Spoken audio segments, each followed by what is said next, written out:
Girl, stop playing. Yeah. Welcome back to another episode of the Girl Stop Playin podcast. It's your favorite homegirl, Koereyelle, here to encourage you to stop playing with your potential and start working for what you want in life and in love. Y'all already know that I believe you can make the money and you can get the honey. You can have it all as long as you are willing to work. So it is my goal to bring you the information and the conversations that help you do just that. Now, this week's episode is a special show because I'm about to introduce you to an inspirational working woman. I gotta let y'all know though, in case you have not already heard, my latest book, my third book, is now available. It's called Nobody Is Coming to Save You. It's a collection of short stories from inspirational women just like you who have pulled themselves up, picked up the pieces, and figured out how to save themselves. One of the amazing authors that is featured inside of the book is today's guest. I gotta welcome my girl, Jessi Nicolet, to the studio. Hey, Jessi. Hey, girl. Hey. Okay, so we gotta put some respect on your name. So let me give you a proper introduction. Jessi is a proud HBCU alumni. Shout out to all the HBCUs out there. She attended Alabama A&M University, where she obtained her accounting degree and has created a notable career in the accounting industry. With over a decade of experience, as well as founding her own accounting firm, JSM Financial Services. And like I said, y'all, we gotta make the money, okay? Making the money and getting the honey is a part of this dream. So your girl is here to help us get it together. Welcome to the show. Thank you. Come on, introduction. Yes. Come on, go Bulldogs. Yes. Come on, Bulldogs and Tigers. Hey, TSU. I used to spend some time at Alabama, and we actually played in a classic or something when I don't know if they still do that, but back when I was in school, we played each other. So we don't have a rivalry or anything, but we did used to beat y'all. Okay. Just a couple times or every time. I don't know. I see. So because you are a HBCU grad, and because there's a special place in my heart for HBCU students, alumni, lovers, supporters, all of the people, I just want to start by asking you, what made you choose an HBCU? Thank you so much. First of all, thank you so much for being here. Of course. But choosing an HBCU, I really didn't even think about it at first. I'm like a first generation college student, right? So I was never like, okay, I got to go to college. I'm going to do this. And so I applied for a bunch of different colleges, and I ended up at A&M because my guidance counselor in high school, she came in there and she was like, all right, everybody is finna apply to A&M because it's $10, so bring your $10, you're going. I love it. And so a lot of other opportunities kind of didn't pan out, and it panned out, and I'm so glad it did because the HBC experience is one like no other. So now I'm just like the biggest advocate. Yes. All my nieces and nephews and everybody like, no, go to HBC. Yes. It's a different experience. Are you from Alabama?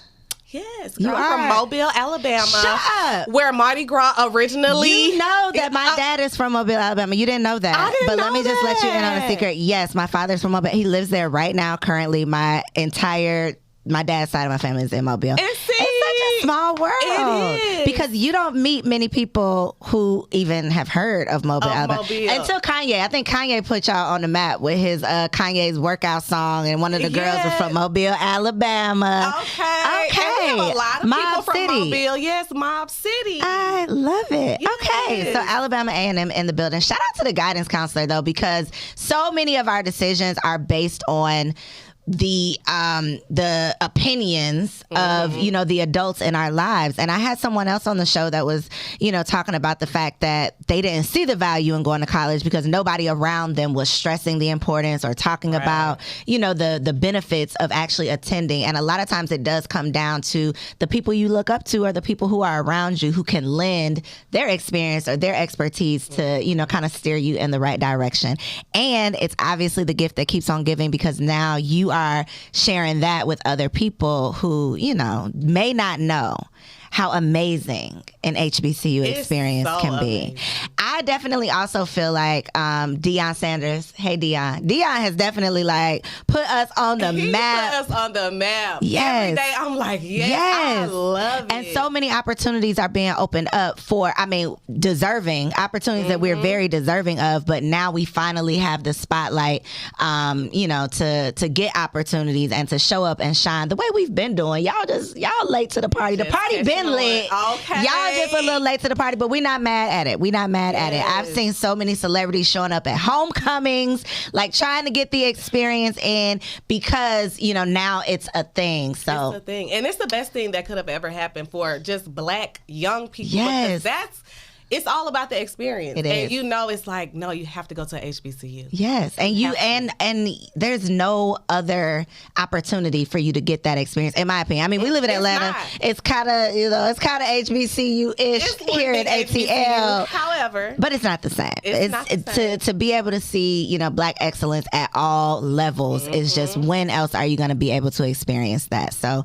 if you are a college student, I don't think I got too many college students in the audience, but if you are a parent of a college student and you don't quite grasp the beauty of being of getting the HBCU experience, check it out. At least go on a tour. That's all it took for me. So I went to TSU. I was living in Tennessee at the time.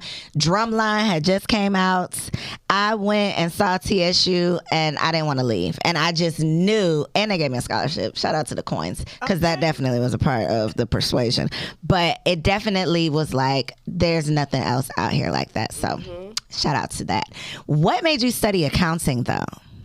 I know, right? Because I be like, oh, the numbers, the math do not be math. And look, and I've always liked math, but I wasn't one of those people that was like, okay, I'm going to go be an accountant. I was like the student that changed their major 5 times. Really? Girl, what was your first major? Do you remember? Psychology. Okay. Then I was going to be a teacher. Then I called my mom and she was like, no, girl, I don't think you can do that. And I was crushed. So I went into business. She told you wasn't going to make no money? Why did she say She was just like, I don't think you'll be good with dealing with all those kids. She just really crushed all my dreams. And I was like upset about it for a while, but I was like, girl, maybe you're right. Maybe you saved me. Right.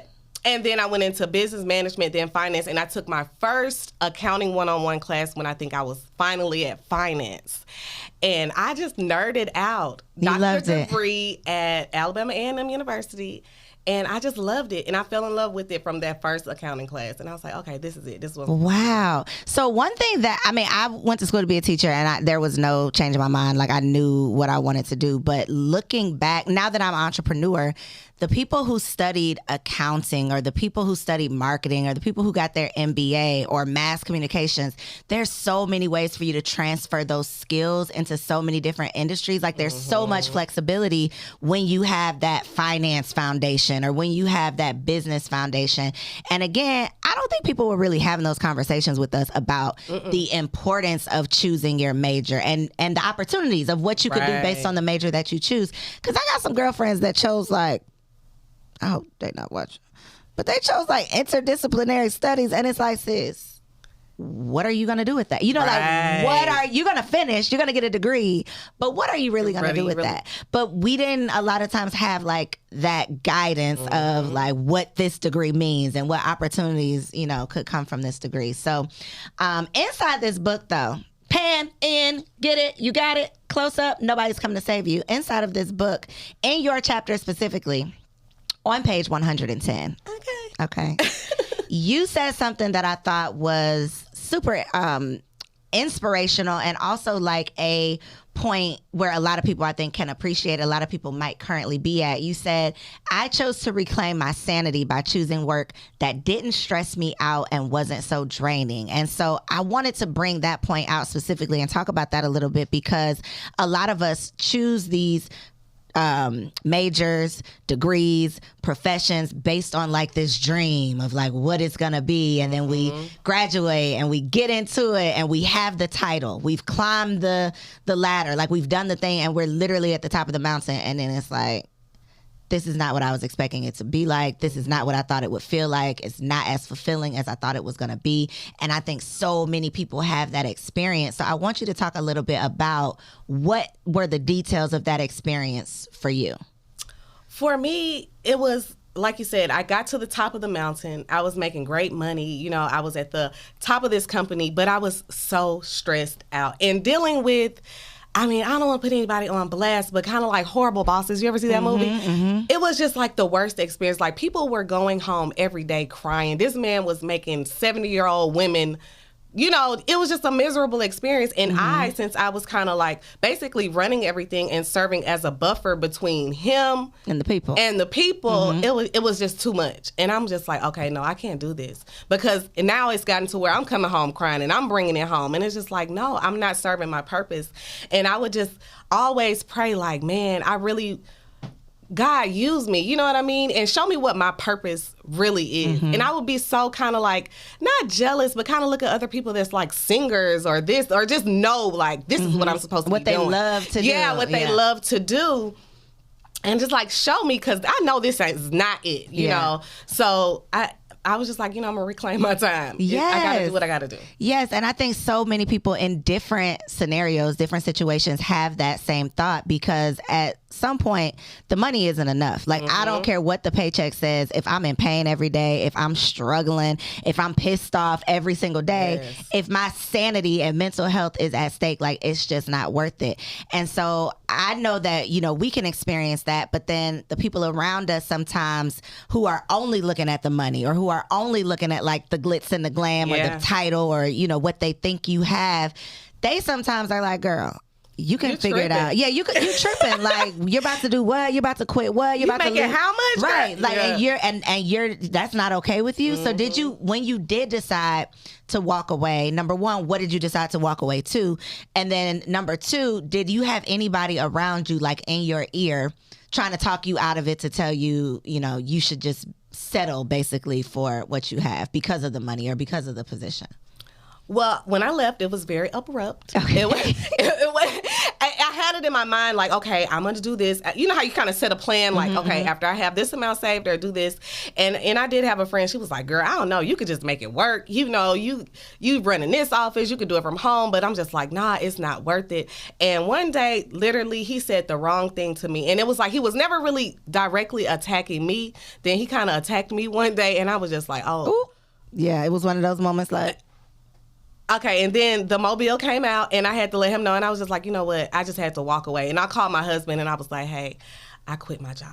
And he was just like, okay. You know, he was very supportive. So it wasn't a situation where it was just like, oh my God, why did you do that? I went home and I figured it out. And within 2 weeks, I had my first client. But I didn't have it planned out. It was not like, you know, I'm going to put in my 2-week notice. No, child. I wish it was that dignified. Not that dignified. That a lot of times, though, is how it plays out. I have found through my experience, through people I've had on the show, through people that I just know personally, that it's just something about choosing you, right? It's just, which is my chapter in the book, is all about choosing you. But truly, it's something about like showing God that you're not just talking about it, you're ready to be about it. Because we could pray those prayers, we could pray for our purpose, we could, you know, do all of the things, pray for a change. But until we make the change, until we take action, until we really truly step out on faith, whatever that looks like for you, that to me is like when you, it's like, okay, God, I'm ready. And when he knows you're ready, it's like he's going to throw fuel onto, you know, throw fuel onto the fire, onto what it is that you truly want to do or that you truly desire to do. And you're not, you know, this isn't the first time that I've heard somebody say, you know, I walked away and within 30 days X happened. Or I walked away and the next day I ran into so-and-so and that led to everything else. And so for anybody out there who has just been struggling or feeling like, you know, you're losing faith, feeling like you don't know how you got into whatever situation this is, feeling like this is not what you worked so hard for, feeling like you know that there is something else out there for you to do, let this be encouragement for you. Let this be inspiration for you that God got you. Like, even if it's unknown, because like you said, it was abrupt. You didn't have a plan. Like we say, you got to have, you know, X number of dollars saved up. You got to have 6 months reserves and all of the things we say, which I ain't telling nobody to quit their job. Okay. I ain't telling nobody to quit their job. But a lot of times your faith will fuel you into, you know, it'll get you into your future. So I love that. Now, here on Girl Stop Playin', we do talk about business, but we also like to get in your business. So, you mentioned that you have a husband. Yes, ma'am. But he's not your first husband, is he? He is not. Let's talk about it. Okay, let's get into it. Okay, let's talk about it. So, dating after divorce. I'm not going to talk about, because what we're not going to do is disrespect the current husband. So we're not going to talk too much about the first husband. But I want to talk about the transition, because for a lot of women who have experienced divorce, who have left, or even left like a lengthy relationship where they thought it was going to be there forever, they can feel frustrated. They can start losing faith. Like, they can really start to feel like, maybe, this is not for me. Maybe I'm not meant to be married. Maybe I'm not meant to be a wife. Maybe I'm not meant to experience true love. So what was the season like in between, leaving one marriage and meeting your husband? Peaceful. Oh, okay. Peace. Okay.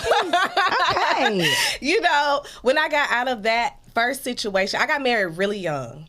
You're still really young, so yeah. I knew that one. Thank you. Come on, really young, yes. But I was 24 when I got married. Oh, wow, So okay. I was really young. So was this like a college sweetheart? No, okay. honey, listen. Okay. it was very Atlanta. It was very Atlanta. Let me not say that. No, Okay. but he was older. He was a lot older than me. Okay. And he was more established. I didn't know a lot, and the situation just wasn't, what it was supposed to be. And so it really was a point in that relationship where I was calling my mama every day crying, and she just pray about it, baby, pray about it. And so I finally just was like, okay, I'm gone. That's that's the first, I feel like, big girl, when I had to really put on my big girl panties. Yourself. The first time I really had to save myself. And just getting out of that, child, I remember being in my apartment for like one of the first times by myself. And I sat there and I was like drinking my wine and watching TV with me and my dog, and I just laughed until I cried, because I was so happy, because like, you can't really appreciate peace until you just was living in chaos and toxicity. And I feel like on social media, everybody wants to make it seem like that's so cool to be toxic, but y'all, No, and not until you've really been through something like that. So it was just peaceful. And I got a chance, I dated, I did me, and I really just spent a lot of time with myself. You know what I mean? I love that. So, okay, so I wasn't expecting that answer. I love that answer, though. I love that for you. And I love that, that's your truth, because so many people think that if you leave a situation or if you end up divorced, it's going to be like the worst thing ever. Like, you're going to be so sad and depressed and, all of the things, which I'm sure there might have been some sadness that came along with it. But nothing can replace your peace. No man is worth your mental well-being. And so, and no title, because a lot of times we get caught up in these situations because, like you said, social media has hyped you up that, your situation is what everybody wants. And then you stay in something based on the fact that other people, make you feel like you should just want this thing, or you should just be happy that you have this husband, even if it is toxic. So I love that for you. Yes. So at what point did you, I guess, feel ready to get into, another relationship? Well, I met my husband now about 2 years later. And I never really been like, okay, now I'm searching for a man, or I'm ready now. I just really was doing me. Like, I dated, I had a, rebound or whatever. And I just kind of focused on me. And when I met my husband now, I was just not even focusing on dating or anything. I wasn't pressed about it. You know what I mean?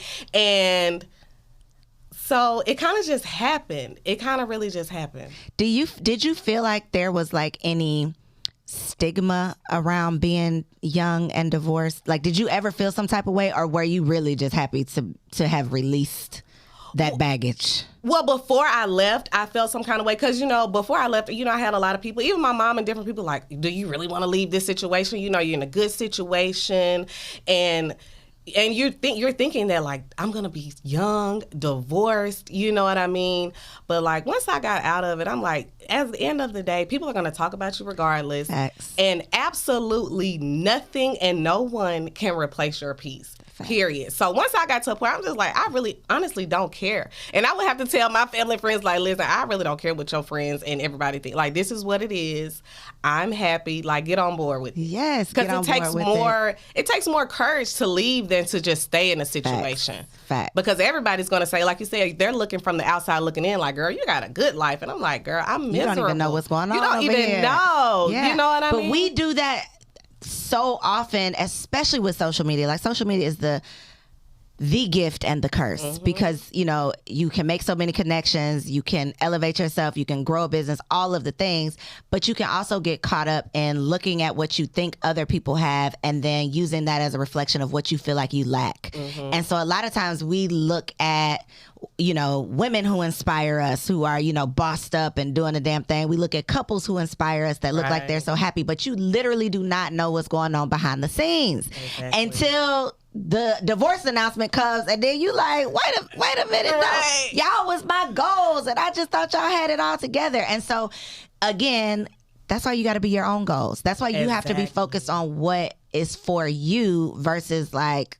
stalking what everybody else got going on, because you don't know how they got it. Number one, you don't know how long they're gonna be able to keep it. You don't know what it's taken to maintain it. You know, and a lot of times it's just not what the outside, you know, the outside perception of it is. So I love that. I also want to just stop and just say, we here in the city of Atlanta, where they say it ain't no straight single black man, and homegirl done got two. Okay, she on her second husband. So for anybody out there who has been talking themselves out of the love that you desire, that you deserve, who has been, you know, quoting all the statistics about how many men to women it is, it's 24 women to one man. None of that stuff matters. Like, forget all the rules. You are the exception to the rules. The statistics do not have anything to do with your story, and my girl is proof of that. So you have a little baby. I do. Just one, right? Just one. Are you going crazy? I am. Yeah. And I'm tired as hell. Yeah. You look good though. You don't look tired. Thank you. Thank you. Yeah. I'm kind of going crazy too. You know, it's one of those things. I feel like motherhood is one of those things that people lie. People don't talk about the truth. The honest Nobody truth. tells you. Nobody tells you. Like, why y'all ain't... I called my friends and was like, girl, why y'all ain't say nothing? Why you just acting like it's all good? Because then when you don't feel like it's all good, you think something's wrong with you. Yeah. Or you think that you're crazy. I have had the thought so many times, like, is this what mama's been doing all these years? Is this what y'all have been doing? All this time. How? I specifically remember my son might have been like a month old, and I was just riding in the car thinking about the show 16 and Pregnant, thinking like, how the hell Get those babies. How the hell were you 16 years old doing this? Figuring this out, because I was old, okay, geriatric. I was 35 when I had my son, right? Me too, I was 34. The most prepared that I could have possibly been, financially, mentally, married, had a partner, all of the things that you think that you need to become a mother. And I still don't. Not even didn't. I still every day am just like, you still here. You know, like, you still here. I'm responsible for you. What are you going to eat today? You know, like all of the things every single day. And it all falls back really on the mama. At the end of the day. Two married women.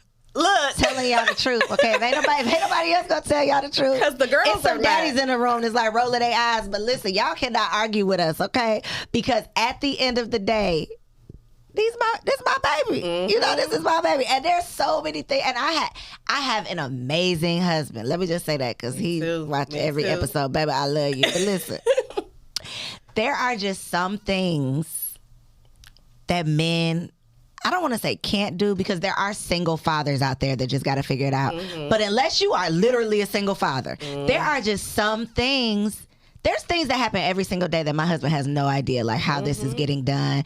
I mean, I figure it out, you know. And when we're home together and he, like, you know, is feeding him and he like, baby, help me grab this. I'm like, how you think I was doing that when you was at work? How do you think that I get the kid out the car? That I get, you know, like, how do you think the show goes on, honey? The show goes on. One day, he gonna be mad at me. Don't be mad. I love you, baby. But one day he was about to take him to the grocery store, and I saw him.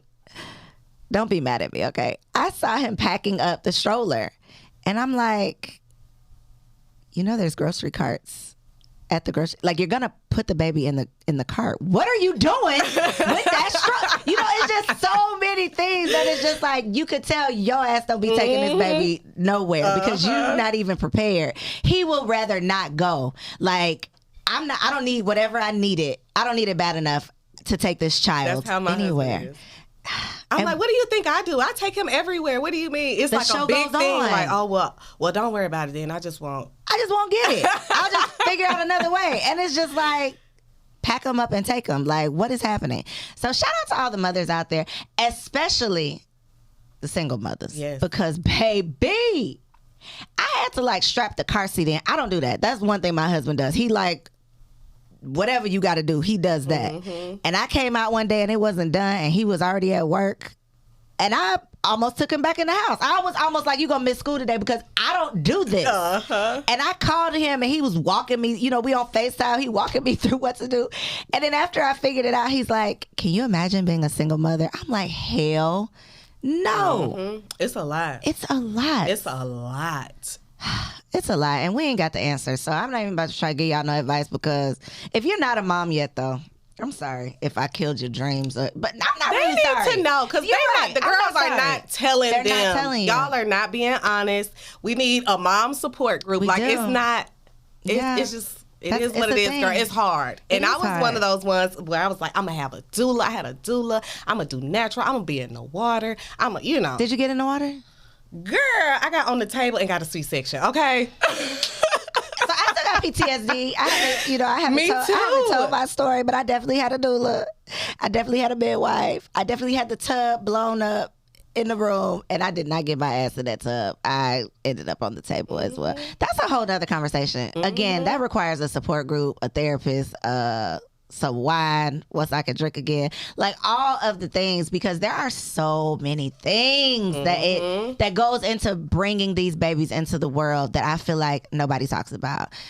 People talk about morning sickness. They talk about such surface level temporary things, that trivial things, that the real stuff nobody talks about. So we're gonna have to talk about it. You just be sitting there looking like, what the hell? And again, there's no turning back. We here now. We here now. The baby's coming. And I'm like, I wanted to be here so bad. You just think it's going to be like, I got my cute little baby, And it took us a while to get pregnant. We had to go through like fertility treatments. Really? And everything. Yeah. Can we talk about that? Yeah. I have questions. Yeah, we did IVF. Wow. Were you scared you was going to have like quadruplets? Because that's a thing, right? Multiple? That's a thing. Sometimes, I guess if you kind of do it like incorrectly, or you're having sex when you're doing the injections, because you're not supposed to be doing any of that. But I actually, like, before I had this one, I was you the wanted mom. to? Yeah, I wanted twins. I still want twins. I don't now. No. You're not about the life. Time has twins. You see him shaking his head. Yeah. I just take one at a time. God, give me one more. I still got 1, 2, but I have a low egg reserve. Okay, wait. Pause. So tell us about the process, because again, this is one of those things that I feel like so many things you don't know until you have to do it yourself. So what made you do it? First of all, like, what made you say, okay, was it just that y'all were trying and you weren't getting pregnant, or like what was the pre-IVF? Well, we tried, and then I did get pregnant, but then it ended up being in my tube. Ectopic. Okay. So I had to get one of my tubes removed. Okay, and sorry. Thank you. And so after that, I went to a fertility doctor to try to see like what was going on, if I could really, because you can still get pregnant with 1 tube, but then going through that process, I found out I had a low egg reserve. How do you find that out? Like, they do a procedure? Yeah, they do a bunch of tests. So when you first go to the fertility doctor, they test everything. They test the 1 tube you have. They test your egg reserve. They test everything. And so when I went through that, so like, it's a chance, but it's not a good chance. So we went full steam with the IVF. And that's 1,000 needles. At one point, I think I was doing like maybe 6 shots a day, because you're doing like 2 or 3 in the morning, 3 in the evening, and then you do that for like maybe 2 weeks to get as many eggs as possible. Then you do the surgery to take the eggs out and put it with the sperm to make the embryo. So what does the man have to do in this? Ejaculate in a cup or something? Yeah. And then after you finish that cycle, now that's not it. Once you're ready to put the embryo in, if you get embryos, Because sometimes you don't even get embryos. There's women that have been going through this for years that I've met that still don't have a baby. You know what I mean? So it's like, so we went through putting one in, and we actually, the first embryo didn't stick. We lost that one. That was devastating after all of that. And then the second part of it, after you do the egg retrieval, you have to start the shots again. Why? Just to put the embryo in. So, it's a lot. It's a lot. Does it hurt? Girl, when I tell you, I was like, you get to the point where it's like, at first like, oh yeah, we're going to record this, da-da-da, and then you like, you're putting it in the wrong spot. So he was doing it to you? Yeah, he did all my shots. Oh my God. I was like, why did you put it there? Right? It just drives you crazy. And then you go through all of that, and then you don't get a baby. Hoping. You're just hoping. It's on a hope and a prayer. And then you don't get the baby, and so you go through this whole mental breakdown. Yes, I can imagine. And then it's like, dang, okay, we got one more shot. Because we only had 2 embryos. I wasn't one of the girls that had a bunch of, So then we kind of geared up and did it again. And now we have our sweet little baby. So I will say it's worth it in the end. It absolutely is worth it. You got a healthy little baby. I got a healthy baby boy. So, but you have one more, like, in the cooler? No. I thought you had one more embryo. No, the first one, it didn't stick. So you would have to do this all over again? Girl. I would have to do the whole process. Are you going to do it all over again? I don't know. I'm praying to God. I'm like, God, go ahead and get this tube. Because God can still do it. I still got one good tube. Yes. It's a low, come on, God, come through for you, girl. Because, and people think it's the money aspect of it because it is expensive, but it's really the mental. Yeah, and I can imagine. It's mentally taxing on you, on him. And when I see women doing it by themselves, I'm like, girl, how you doing it by yourself? Hell no. Because then you going to raise a baby by yourself. We ain't going to talk about that. It's a lot. People going to eat me up in the comments. But I have so many thoughts around women who think, like, I could just have a baby. Because it is so hard. Not even that it's hard. That's selfish. Because that baby, that baby needs more than just you. But we ain't going to get into it. Don't comment about that, what I just said. Just keep it moving. But wow, I didn't even see where this interview went. I didn't even have that on my list of questions because I had no idea, but I'm glad that you shared that. No. And I always want to share because I feel like when I was going through it, it's hard to find people that look like you that are really kind of sharing, you know? Yeah, because the girls just want to suffer in silence. Or they just want to show up with a baby and you don't know that there was a struggle behind it. So then if you struggle, you think something's just wrong with me, which is why it's so important to have these conversations. There's a drug, like a pill or something too, though, right? That you can do that's like... does kind of the same thing. There's different options. Like you can do IUI, and then there's pill. The IUI is where they just kind of plan it out and take his sperm and put it in you at the exact time that you would be the most. Oh, like ovulating when you're ovulating. Yeah, when you're ovulating, and they kind of just plan it out to a T, and so you have like a better chance, and it's a lot cheaper. So I'm like, maybe I'll try that next time. Yeah. And then they have the pill. I can't think of the name, but it produces more eggs or makes something like that. Yeah, a lot of people have multiples. From that. Is this the same process that you have to do if you have a surrogate? Do you know? Yeah. So if you have a surrogate, you have to go through the IVF process. Yeah, when I found that out, because I said to myself, I want to experience childbirth, but after that, somebody else could do it for me. But then when I found out you had to do all them needles, I said, oh, yeah, you still have to do the needles. No, can't do that. Yeah, no. But kudos to anybody out there who dedicates themselves, because that is like true dedication to put yourself through that. The sacrifices of being a mother, it's never ending. It is never freaking ending. Okay, so let's talk about your business. What are some of the things that you provide in your accounting firm?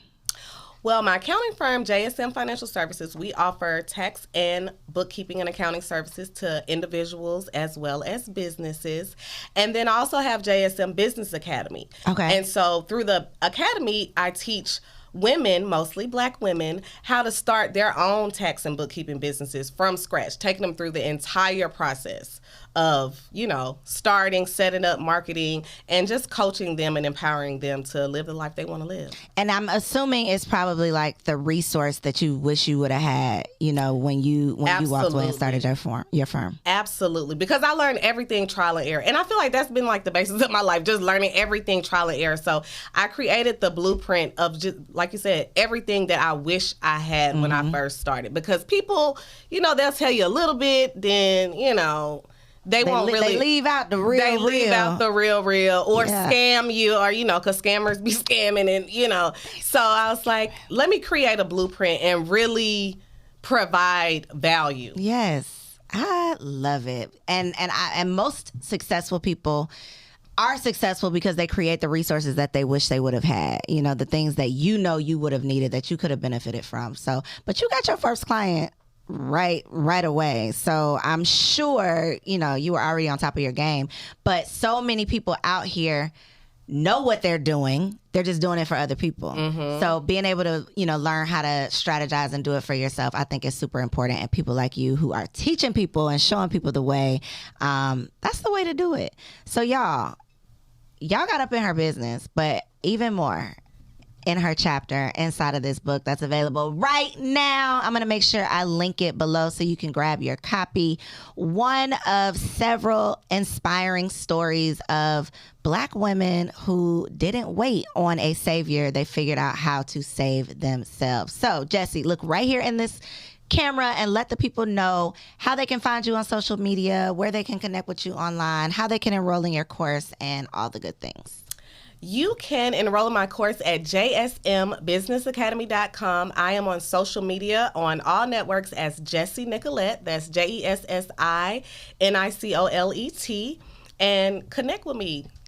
Yes. Via DM, message me, whatever, get at me in these social media streets. Get at your girl. Y'all, you tuned in to another bomb-ass episode with another beautiful spirit here to share her story. Thank y'all for tuning in. Grab your copy of the book, and I'll see you on the next episode. Peace. Girl, hey, I hope you enjoyed that video. This channel is all about encouraging you to stop playing with your potential and start working for what you want in life and in love. So make sure you hit that subscribe button so that you'll be notified when the next video drops. And comment below and let me know what you want to see on the next video. Peace out.